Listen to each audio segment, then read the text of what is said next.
Welcome to CMR learn stuff. ഇന്നത്തെ ക്ലാസ്സിൽ Edmund സ്പെൻസറിൻ്റെ ഫേമസ് പോയം പ്രോത്തലാമിയനെ കുറിച്ചാണ് പറയുന്നത്. So Prothalamion is a spousal verse written by Edmund Spenser to celebrate the double marriage of Elizabeth and Katherine Somerset, the daughters of the Earl of Worcester. So Prothalamion എന്ന് പറയുന്നത് ഒരു spousal verse, ഒരു wedding song ആണ്. ഇവിടെ Earl of വോർസെസ്റ്ററിൻ്റെ daughters ആയിട്ടുള്ള എലിസബത്തിൻ്റെയും Catherine സോമർസെറ്റിൻ്റെയും ഒരു marriage celebration, അതിനെക്കുറിച്ച് ആ ഒരു സെലിബ്രേഷൻ്റെ ചില ഭംഗിയായ രീതിയിൽ ആ ഒരു സെലിബ്രേഷനെ വളരെ ഭംഗിയായ രീതിയിൽ ഒരു കവിതയായി ചുറ്റപ്പെടുത്തിയതാണ് പ്രോത്തലാമിയൻ എന്ന് പറയുന്നത്.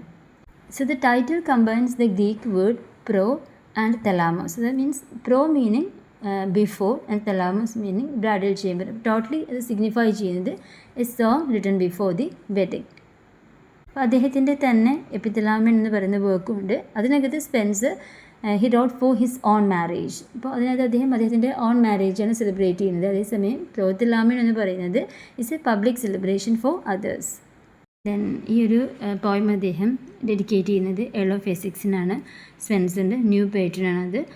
അപ്പോൾ മുന്നേ ഉണ്ടായിരുന്ന ഏൾ ഓഫ് ലെയ്സസ്റ്ററിൻ്റെ മരണശേഷം ഇപ്പോൾ പുതുതായി വന്നിട്ടുള്ള പേറ്റനായിട്ടുള്ള ഏൾ ഓഫ് എസെക്സിനാണ് ഈ ഒരു കവിത അദ്ദേഹം ഡെഡിക്കേറ്റ് ചെയ്യുന്നത്.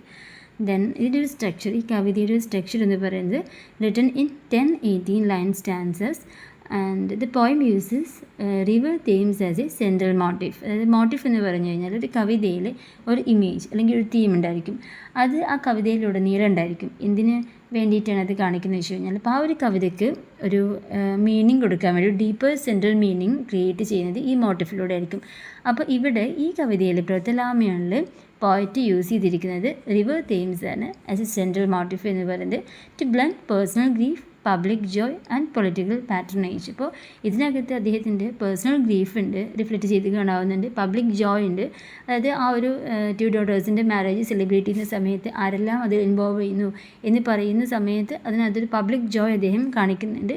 ദെൻ പൊളിറ്റിക്കൽ പാട്രണേജ്, ഇപ്പോൾ നേരത്തെ നമ്മൾ പറഞ്ഞു ഏൾ ഓഫ് എസെക്സ് ആണ് ഇപ്പോഴത്തെ ന്യൂ പാറ്റേൺ എന്ന് പറയുന്നത്. അപ്പോൾ അദ്ദേഹത്തിനെ കുറിച്ച് പറയുന്ന സമയത്ത്, അദ്ദേഹത്തിന് വേണ്ടി ഈ കവിത ഡെഡിക്കേറ്റ് ചെയ്യുന്ന സമയത്ത് അദ്ദേഹം അതേപോലെ തന്നെ ഏൾ ഓഫ് ലെയ്സസ്റ്ററിൻ്റെ ആ ഒരു വിയോഗത്തിൽ സങ്കടപ്പെടുന്നുണ്ട്. അപ്പോൾ ആ ഒരു പൊളിറ്റിക്കൽ പാട്രണേജ് ഇതിനകത്ത് കാണിക്കുന്നുണ്ട്, പബ്ലിക് ജോയ് കാണിക്കുന്നുണ്ട്, അതേപോലെ തന്നെ പേഴ്സണൽ ഗ്രീഫ്, ഇതെല്ലാം റിഫ്ലക്റ്റ് ചെയ്ത് കാണുന്ന ഒരു രീതിയിലാണ് അദ്ദേഹം കവിതയെ ചിട്ടപ്പെടുത്തിയിരിക്കുന്നത്. Then the poem begins with the speaker sitting discontent on the banks of the river Thames.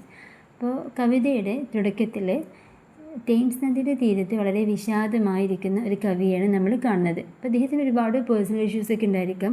അതെല്ലാം ആലോചിച്ചുകൊണ്ടായിരിക്കും അദ്ദേഹം വളരെ വിഷാദമായിട്ടാണ് ആ ഒരു നദീ തീരത്തിരിക്കുന്നത്.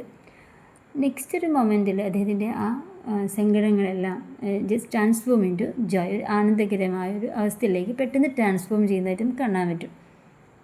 ഇവിടെ ബ്രൈഡൽ ക്രൗൺസ് ഡെക്കറേറ്റ് ചെയ്യാൻ വേണ്ടിയിട്ട് കുറേ ഫ്ലവേഴ്സ് എല്ലാം കളക്ട് ചെയ്യാൻ വേണ്ടി വന്നിരിക്കുന്ന നിംസ്, അതായത് കന്യകമാരെ നമുക്ക് കാണാൻ പറ്റും, അല്ലെങ്കിൽ ദേവതകളെയൊക്കെ നമുക്ക് കാണാൻ പറ്റും.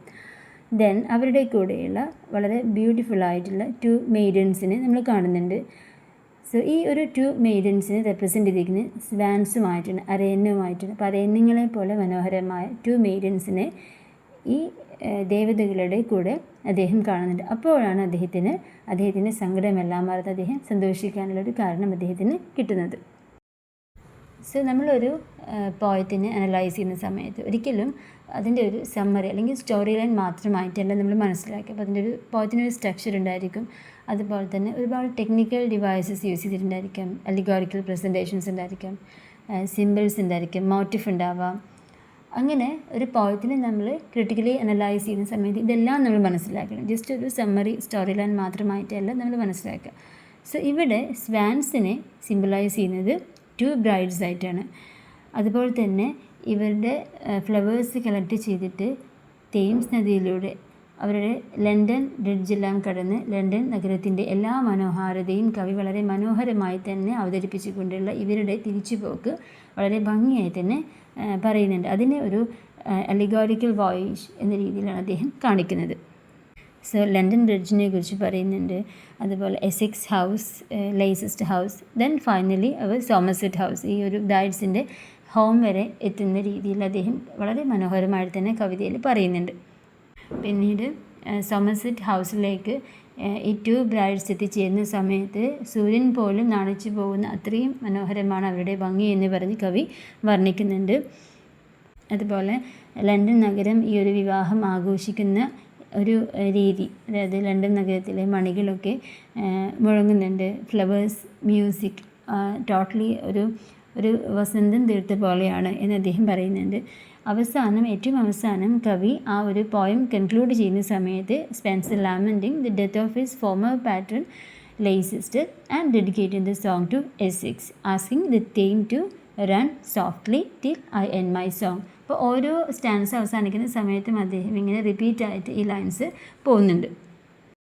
സോ നെക്സ്റ്റ് നമ്മൾ പറയുന്നത് പ്രൊത്തലാം എന്ന് പറയുന്ന പോത്തിനകത്ത് പോറ്റ് യൂസ് ചെയ്തിട്ടുള്ള പോറ്റിക് ഡിവൈസസ് ആണ് പറയുന്നത്. ഇതിനകത്ത് Spenser employs rich Renaissance poetic devices to elevate the marriage celebration.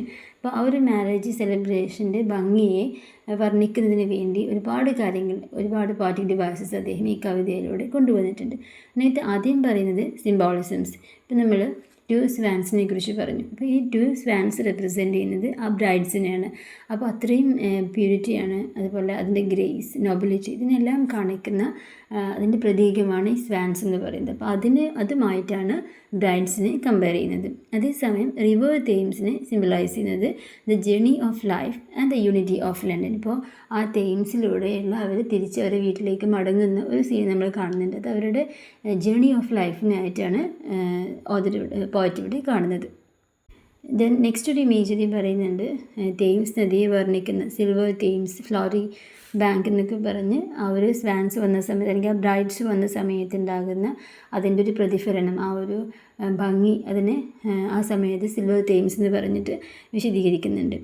അതേപോലെ തന്നെ ലണ്ടൻ നഗരത്തിൻ്റെ ഒരു നേച്ചുറൽ ബ്യൂട്ടിയെ കാണിക്കുന്നതിന് വേണ്ടി കളക്ട് ചെയ്യുന്ന ഫ്ലവേഴ്സിനെ കുറിച്ചും അത് കളക്ട് ചെയ്യുന്ന രീതിയെക്കുറിച്ചും ഒക്കെ പറയുന്നുണ്ട്. ദെൻ ക്ലാസിക്കൽ മിത്തോളജിയിൽ നിന്നുള്ളൊരു അല്യൂഷൻസ്, ഒരു റെഫറൻസ് യൂസ് ചെയ്തിട്ടുണ്ട്. അതുപോലെ തന്നെ Spenser uses hyperbole to praise the brides. അതായത് ഹൈപ്പാബലി മീൻസ് ഒരു കാര്യത്തെ എക്സാജറേറ്റ് ചെയ്ത് ഉള്ളതിൽ കൂടുതൽ കൂട്ടി പറയുന്നതിനാണ് നമ്മൾ ഹൈപ്പാബലി എന്ന് പറയുക. അപ്പോൾ ഇവിടെ നമ്മൾ കണ്ടു ലാസ്റ്റ് ഈ ലണ്ടൻ നഗരത്തിലൂടെ തെയിംസ് നദിയിലൂടെ കടന്നു പോയി ബ്രൈഡ്സ് അവരുടെ വീട്ടിലെത്തുന്ന സമയത്ത് സൂര്യൻ പോലും നാണിച്ചു പോകുന്ന അത്രയും മനോഹരമാണ് അവരുടെ ഭംഗി എന്ന് പറയുന്ന ആ ഒരു വരികളുണ്ടല്ലോ, അത് ഒരു ഹൈപ്പാബലിയാണ്. അവരെ എക്സാജുറേറ്റ് ചെയ്തിട്ട് അവരുടെ ഭംഗിയെ വർണ്ണിക്കുന്ന ഭാഗമാണ്.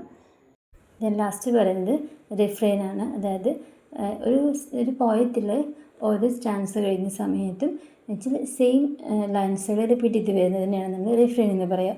അപ്പോൾ പ്രൊത്തലാമ്യൻ എന്ന് പറയുന്ന പോയറ്റിനകത്ത് sweet Thames run softly till I end my song എന്ന് പറയുന്ന ആ ലൈൻസ് വീണ്ടും റിപ്പീറ്റ് ചെയ്ത് വരുന്നുണ്ട് ഓരോ സ്റ്റാൻസ് കഴിയുന്ന സമയത്തും. അതായത് തെയിംസ് നദിയോട് ശാന്തമായി ഒഴുകാൻ വേണ്ടിയിട്ട് കവി ആവശ്യപ്പെടുന്ന ഒരു ലൈൻസാണത്. അപ്പോൾ അതാണ് അതിനകത്ത് ഉപയോഗിച്ചിരിക്കുന്ന റിഫ്രെയിൻ എന്ന് പറയുന്നത്. ഇത് which creates musical unity and controls the poem space. Next നമ്മൾ നോക്കുന്നത് മേജർ തീംസ് ആണ്. So the primary theme of Prothalamion is the transformation of personal sorrow in to public joy. ഇപ്പം നമ്മൾ കവിതയിൽ സ്റ്റാർട്ടിങ്ങിൽ നമ്മൾ കണ്ടു ഓദർ വളരെ വിഷാദമായി തെയിംസ് നദിയുടെ അടുത്തിരിക്കുന്ന സമയത്ത് അദ്ദേഹത്തിൻ്റെ മനസ്സിലൂടെ കടന്നു പോകുന്ന കുറേ ചിന്തകൾ. പക്ഷേ ആ ഒരു സങ്കടം പെട്ടെന്ന് തന്നെ transforms in to public joy.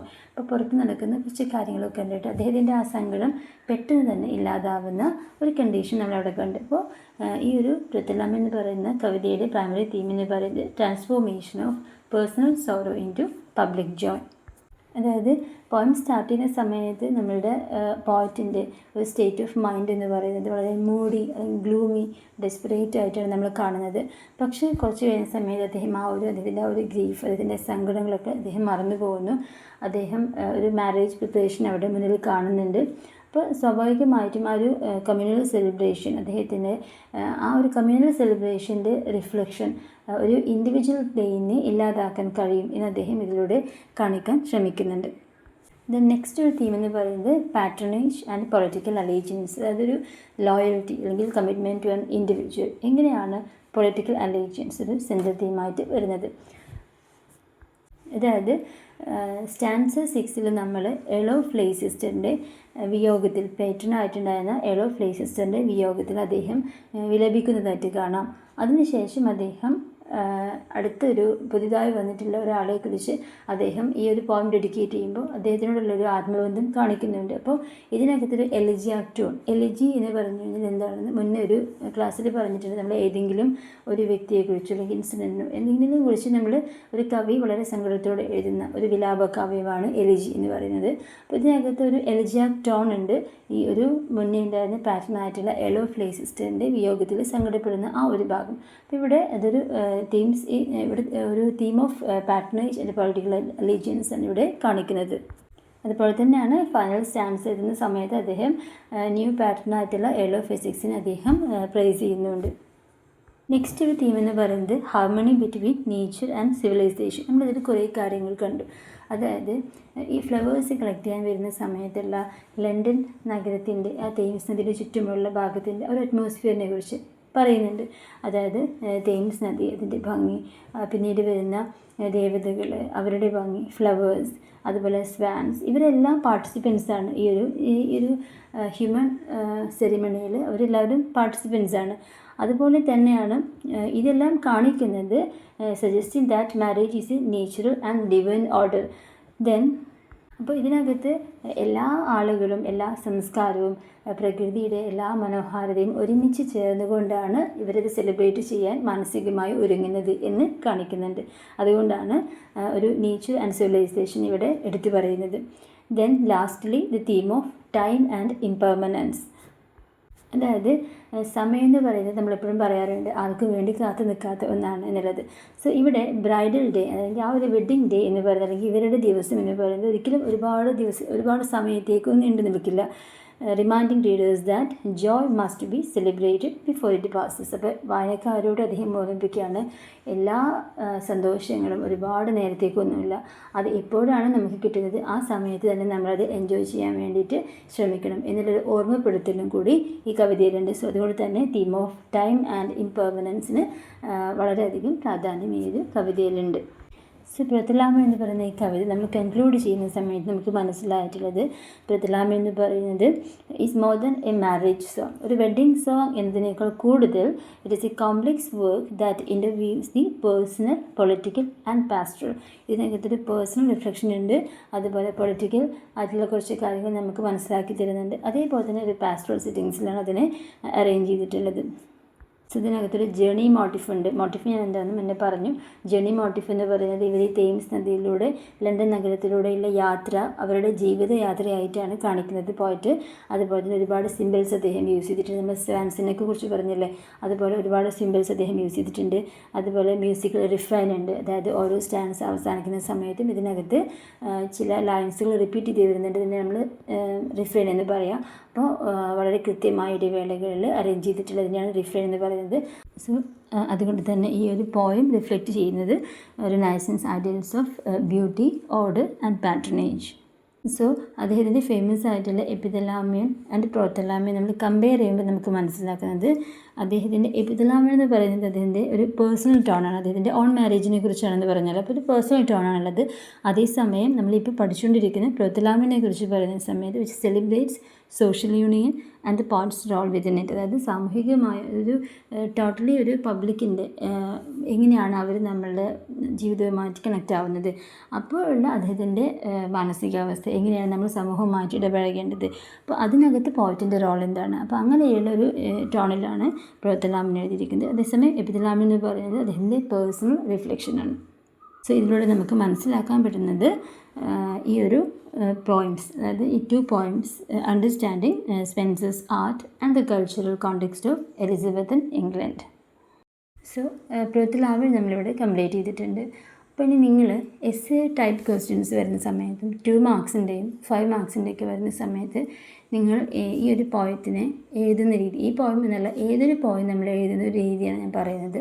അപ്പോൾ 2 മാർക്സൊക്കെ ആണെങ്കിൽ മിക്കപ്പോഴും എന്താണ് സിംബൽസ്, എന്താണ് മോട്ടിഫ്, എന്താണ് അതുപോലെ തന്നെ ഹൈപ്പാബോളി എന്താണ്, ഇതെല്ലാം ജനറലായിട്ടും ചോദിക്കാം, അല്ലെങ്കിൽ ഒരു പോയത്തിനെ സ്പെസിഫൈ ചെയ്തിട്ടും ചോദിക്കാം. ഇപ്പോൾ ഒരു പോയത്തിൻ്റെ പേര് കൊടുത്തിട്ട് ടൈറ്റിൽ കൊടുത്തിട്ട് അതിനകത്തുള്ള സിമിലീസ് അല്ലെങ്കിൽ മെറ്റഫേഴ്സ് അല്ലെങ്കിൽ അതിനകത്ത് തന്നെ വേറെ എന്തെങ്കിലും ഒരു ഡിവൈസ് എങ്ങനെയാണ് അപ്ലൈ ചെയ്തിട്ടുള്ളത് ആ രീതിയിൽ വേണമെങ്കിൽ ചോദിക്കും. അല്ലെങ്കിൽ ജനറലായിട്ട് എന്താണ് മോട്ടീവ്, അല്ലെങ്കിൽ എന്താണ് സിമ്പിൾ, ഹൈപ്പർബോള എന്താണ്, റിഫ്രെയിൻ എന്താണ്, അങ്ങനെയും ചോദിക്കാം. അപ്പോൾ നിങ്ങൾ 2 രീതിയിലും അത് പ്രിപ്പയർ ചെയ്യണം. ദെൻ 5 മാർക്സിൻ്റെയും 15 മാർക്സിൻ്റെയും ക്വസ്റ്റ്യൻസ് വരുമ്പോൾ ഒരു പോയം നമുക്ക് ടൈറ്റിൽ കണ്ടു കഴിഞ്ഞാൽ സമ്മറി മാത്രം എഴുതുന്ന ഒരു പ്രവണത ഉണ്ട്. മീൻസ് അത് ആരുടെയും ഒരു തെറ്റൊന്നുമല്ല. ഇപ്പം നമ്മൾക്കൊരു പോയത്തിന് എങ്ങനെയാണ് എഴുതേണ്ടത് എന്ന് അറിയാത്തത് കൊണ്ടായിരിക്കും. ഒരു പോയം നമ്മളുടെ കൈ കിട്ടിക്കഴിഞ്ഞാൽ, അല്ലെങ്കിൽ നമുക്ക് എക്സാമിന് ഒരു എസ്സേ ടൈപ്പ് ക്വസ്റ്റ്യൻസ്, ഒരു 5 മാർക്സ് ക്വസ്റ്റ്യൻസ് കിട്ടിക്കഴിഞ്ഞ് കഴിഞ്ഞാൽ എന്ത് ചോദിച്ചാലും സമ്മറി എഴുതുന്ന ആ രീതി ഒരു PG സ്റ്റുഡൻസ് ഫോളോ ചെയ്യുന്നതിൽ കുറച്ച് വിട്ട് നിൽക്കണം എന്നാണ് സാധാരണ പറയാറുള്ളത്. കാരണം പോയത്തിൻ്റെ ക്വസ്റ്റ്യൻ നിങ്ങൾ നന്നായി വായിക്കുക. അപ്പോൾ ചില സമയത്ത് സിംബോളിക്കൽ സിഗ്നിഫിക്കൻസ് ചോദിക്കാം, ചില സമയത്ത് തീംസ് എന്താണെന്ന് ചോദിക്കാം, അല്ലെങ്കിൽ ജനറലായിട്ടുള്ള കാര്യങ്ങൾ ചോദിക്കും, അല്ലെങ്കിൽ ഈ പോയവും വേറൊരു പോയും തമ്മിൽ തന്നിട്ട് അത് കമ്പയർ ചെയ്യാൻ വേണ്ടി ചോദിക്കാം. അപ്പോൾ അത് കമ്പയർ ചെയ്യുന്ന സമയത്ത് നമുക്ക് മനസ്സിലാവും ഇതിനകത്ത് എന്താണ് തീംസ്, എന്തെല്ലാം ഡിവൈസസുകളാണ് ഈ പോയറ്റ് യൂസ് ചെയ്തിട്ടുള്ളത്. മറ്റൊരു പോയം എടുക്കുന്ന സമയത്ത് ഓതർ വേറെയാണെങ്കിൽ അപ്പോൾ അതിൽ എന്തായാലും ചില വ്യത്യാസങ്ങളുണ്ടായിരിക്കും. ഇനി സെയിം ഓതറിൻ്റെ തന്നെ 2 വർക്ക്സുകൾ തമ്മിൽ കമ്പയർ ചെയ്യാൻ വേണ്ടി പറയുമായിരിക്കും. അങ്ങനെയുള്ള ക്വസ്റ്റ്യൻസ് വരും. അപ്പോൾ നമ്മൾ അങ്ങനെയുള്ള ക്വസ്റ്റ്യൻസിനൊക്കെ പ്രതീക്ഷിക്കണം.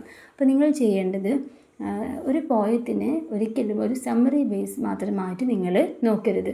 എപ്പോഴും പോയത്തിൻ്റെ സമ്മറി മനസ്സിലാക്കുക, അതിനകത്ത് എന്തിനെക്കുറിച്ചാണ് കവി പറയുന്നത് എന്ന് മനസ്സിലാക്കുക, പ്ലസ് അതിൻ്റെ കൂടെ തീംസ്, സോഷ്യലി കമ്മിറ്റഡ് ആയിട്ടുള്ള പോയംസ് ആണെങ്കിൽ അങ്ങനെ, അതുപോലെ പോയറ്റിക് ഡിവൈസസ്, എങ്ങനെയൊക്കെയാണ് അതിനെ ക്രിട്ടിക്കലി അനലൈസ് ചെയ്തിരിക്കുന്നത്, ആ ഒരു രീതിയിൽ വേണം നമ്മൾ പോയത്തിനെ എക്സാമിന് എഴുതാൻ വേണ്ടിയിട്ട്. അപ്പോൾ അതെപ്പോഴും ശ്രദ്ധിക്കുക. ജസ്റ്റ് പ്ലെയിൻ ആയിട്ട് ഒരു സമ്മറി മാത്രമായിട്ട് നിങ്ങൾ എഴുതി വയ്ക്കരുത്. സോ ഈ പോയം കേട്ടതിന് ശേഷം നിങ്ങൾക്ക് എന്തെങ്കിലും ഡൗട്ട്സ് ഉണ്ടെങ്കിൽ കമൻറ്റ് ചെയ്യുക. Thank you so much.